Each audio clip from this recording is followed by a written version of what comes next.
We're a pretty small studio, so because I heard Monica say yesterday, what, you're so few people and you do all of that, so I want to encourage you. If you're a small or mid-sized studio and after that you have nausea, you can do it. It's not that intimidating as it might be, or as it might look. But enough about me. I'd love to know who are you. So who's not here from the games industry? One, okay. Who's a mobile game developer? Okay, and who was a mobile game developer before 2008? Okay, so yeah, there must have been some shift, and as we all know, massive change happened around then because of the App Store, and I mean that's nothing new to you.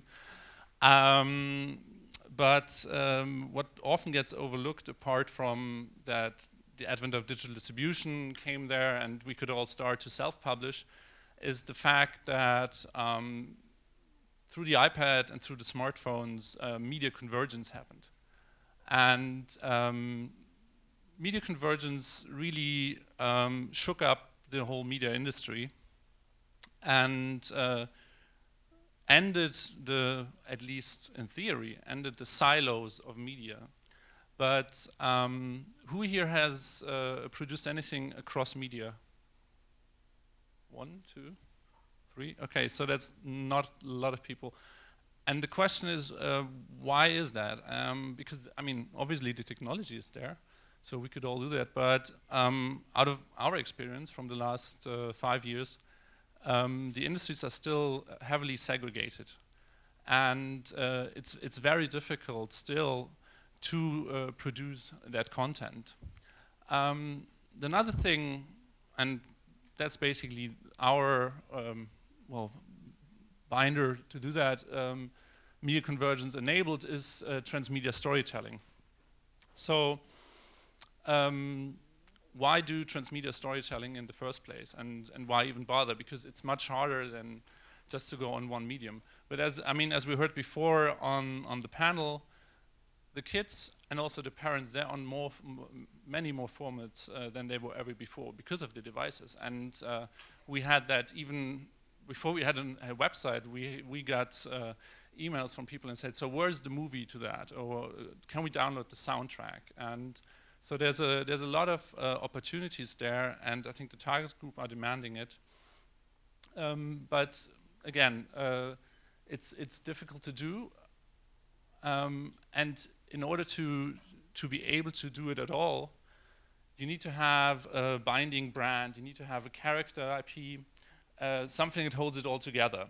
And we did that with the first app, which was called Carl's Castle up there. And we later on brought it to books and to audiobooks. But if you do that, you got to understand that your whole process changes. You're not an app developer anymore. You become more and more of an IP developer. Because the thing is, and that was the thing with Carl's Castle as well, in the beginning, we just started with the app. So that's the classical route up there, right? You do an app, and that was also pointed out on the panel before, what's the source material? So we all are still thinking, and the media landscape is, and that's also, I think, one of the main reasons why there is so little multi-platform or so little multi-format out there, because everybody is waiting for one medium to be successful and then hop on the bandwagon. But what that creates, and we witnessed that with our own IP very firsthand, is in the beginning, you're completely focusing on the app, and you're focusing also on your character development, on, well, what's great for the app. So Carl's Castle is an app with 70 characters, and they're all that size on the screen. So of course, you as you can see here, you say, okay, it's going to be a very small character. You want to have a relatable for the kids, and there's so many of them on the page, so they need to have big heads, they need to be easily recognizable. And you don't think about the book. And then the book publisher comes along, and you enter into a deal, and they say, yeah, it's great because we do it, the app has been successful. And then you design your first cover. And you figure out, okay, as a character on the cover, it looks a bit eerie. You tell the book publisher, but they say, no, it's the main character, it's great, let's blow him up as big as possible. And then later on you figure out, oh my God, all the booksellers in Germany, they're not so happy about the character because it's really, really comic and manga style, and it doesn't fit this really classical approach to books. So that's why if you do this road here, you start with the IP, you start with the character, you think about, okay, what's the world, what is the setting, and you do that all ahead of any exploitation. And that's basically a process, and it was actually a 3-year journey for us to come up with this process, or to at least end at this process. In theory, it's very easy to think about it, but to really make that happen. So what we do now is we think about the character, we think about the world, we think about everything ahead. We create a Transmedia pitch booklet, and then we go to the different stakeholders. So we go to an app distributor, we go to a film distributor, we go to a film studio, and a book publisher, and we talk with them about the IP before anything has been produced.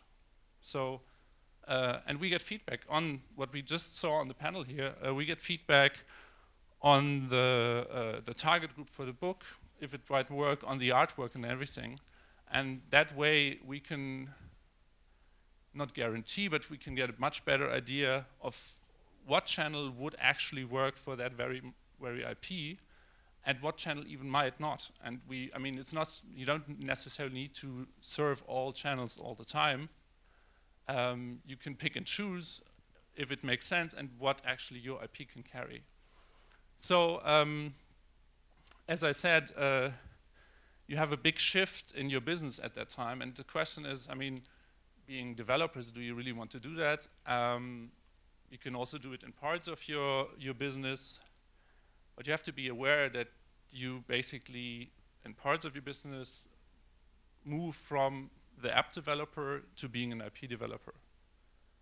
And that also means that you need new people, new processes, and they might seem a bit alien to you at first sight. So they're really different people.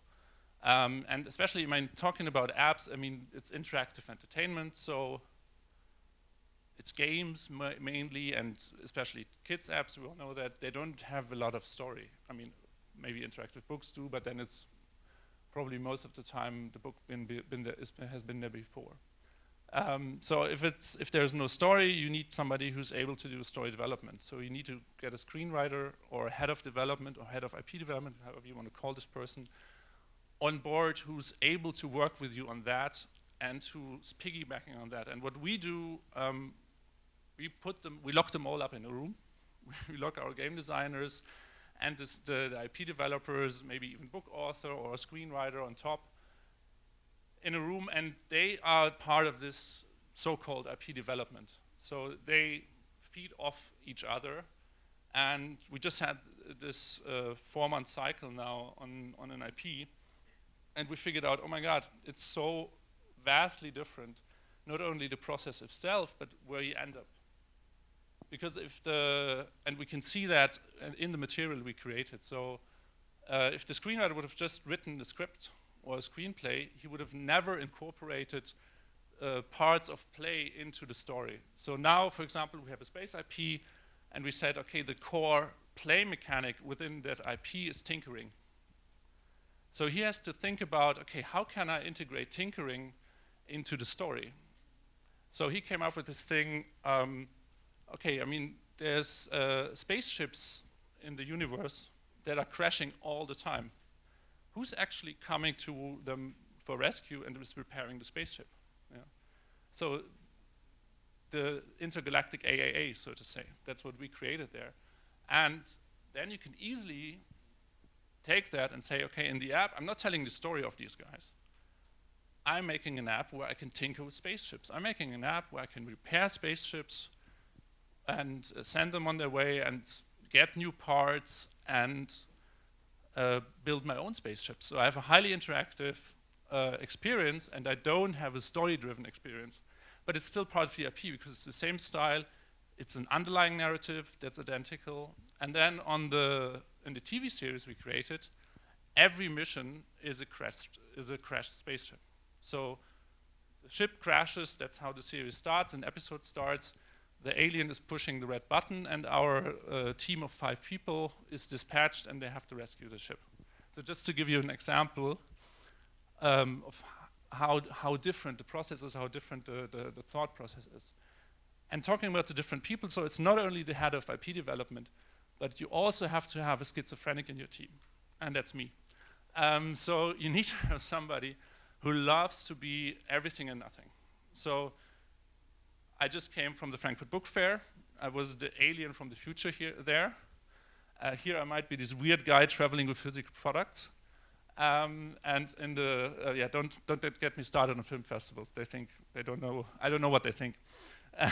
But yeah, and you have to hold it together because everybody has this tendency still, because Transmedia is so young, there aren't really a lot of Transmedia screenwriters. So you constantly have to remind them, look, we're thinking about games, and since I'm also creative director on some games, so I can tell them game mechanic is about frustration and motivation, and it's not about drama and a hero's journey, how you perceive the world. So you really have to make the people understand how different these worlds are. And then as another person, you need to have a lawyer flat rate in a way.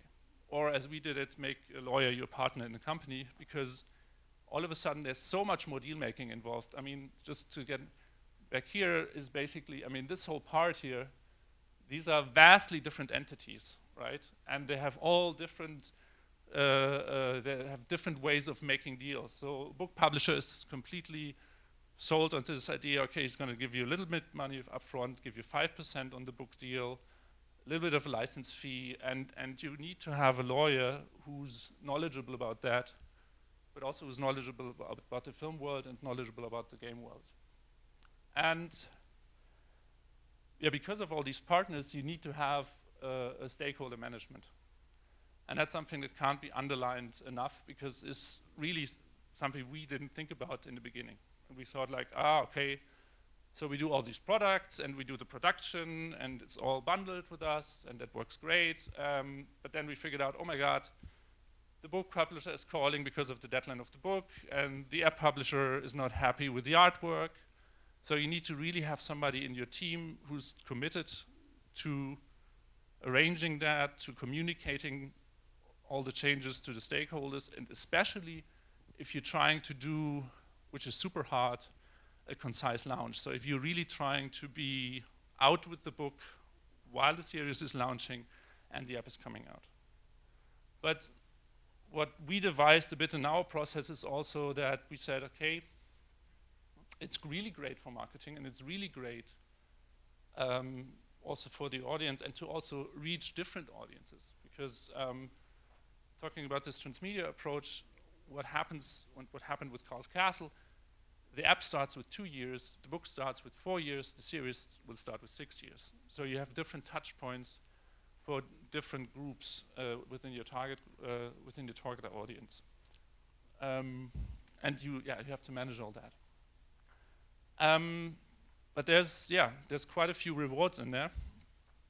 We figured, apart from all the overcomplication that's happening. And one reward is that for our IP so far, you have a faster ROI. So because of the licensing, of the influx of licensing money, you get your money back much faster, and you also learn a lot through that stakeholder management I just mentioned. Because all of a sudden, some developers, in order to keep their cash flow, do work for hire, right? So if you've done transmedia production and you have partners in other media like Nickelodeon and they want to do work for hire, it's much more conceivable for you to go to enter co-production agreements. And that was our experience in the past, and that's a really nice benefit from that if you try to offset your costs and if you try to keep your studio running. So yeah, I think there could be, or for sure there will be, the next Disney in the room, maybe even here, starting from children's apps, and who can basically start his own IP from there. Because the thing is, with the apps opposed to all other media, I mean, if you talk with a book publisher now, he's going to talk with you about releasing anything in, I don't know, 2017 or 2018. That's where they're thinking. I mean, producing a book, a picture book, takes like 4 months. So that's faster than an app, but really bringing it to market takes much longer time. Don't get me started on, I mean, financing and selling a TV series or anything else.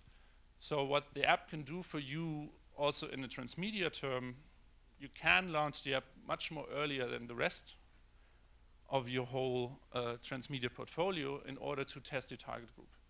So you can make the app, it's quicker to market, you have much least gatekeepers, and you can get a sense from your audience, do they like the characters, what characters do they really like? You have a feedback channel. I mean, most of the media out there don't have a feedback channel like our apps have. So you can learn a lot, and you can basically IP test your content before you do what I just showed you, before you do this big rollout through various media channels. And yeah, maybe you become the next Disney. Thank you. When working on an IP and wanting to extend it, transmedia, how do you still preserve the IP without, changing it completely and still keeping recognizable elements? Well, one thing we kind of started borrowing from Pixar is they call it simplexity. So what they do is I don't know, has anybody seen Inside Out, the new movie? Yeah? Okay. So what they did there, if you remember the characters, so anger is a square, sadness is a teardrop, disgust is a broccoli, joy is a star, and fear is a zigzagged line. And that was what the art director drew on the very first sheet of paper when they started doing the character development. And from that on, they built and built and built upon that, so that if you would have just a black outline of the character, you would still recognize it. So we're trying to work with that, especially since Karl's Castle teaches us that it's very, very, very important to adapt your character to different media. So we would, even though the books have been enormously successful, sold to the booksellers in Germany, as 2.5 times any other book was sold before from this publisher, they weren't really suggested by the booksellers afterwards, because they were so, I mean, it's amazing for us, but still for them it's so much a comic and not a picture book. So next time we do picture books, we'll make sure we adapt the style, but we'll keep the character's integrity. Do you see now that the book series and the app can be standalones? Do you understand the question? They are complete standalones, actually, sadly and greatly at the same time. Okay. Because the thing is, what we did, and that was also a big learning for us, book publishers, they don't think cross-promotional at all, at least not yet. And this one was already very progressive, because we talked with a lot of publishers before we got and signed the deal. So we came up with a cross-promotion tool in the app.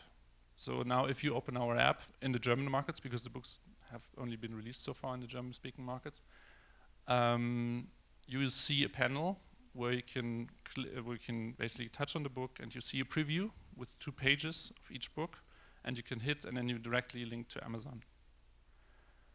So in a period where the app wasn't featured that much, we had 600 people going to Amazon, which is great. I mean, from a conversion rate, it was really good conversion. But none bought our books. No single one. They bought spare parts for a coffee machine. They bought Mattel racers and stuff like that.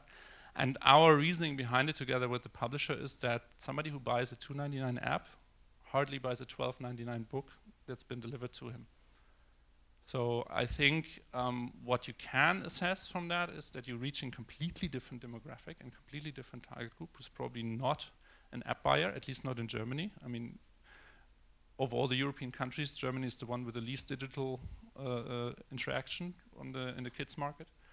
Maybe it's different in other territories, but that's something we can discern from that. Because we also had the audiobook in there, which was a direct iTunes download, and that converted much better, and that got real downloads. So now with the new IPs that are a bit older, that this is preschool, we really focus on books that can be made into ebooks, so that we are on the same device and on the same platform. We still think that at one point in the life of an IP, it's really great to have physical books. But yeah. And the conversion going the other way from the book into the app? Well, that's not measurable really, because there's no channel, right? It's not like you're providing a code. We're providing a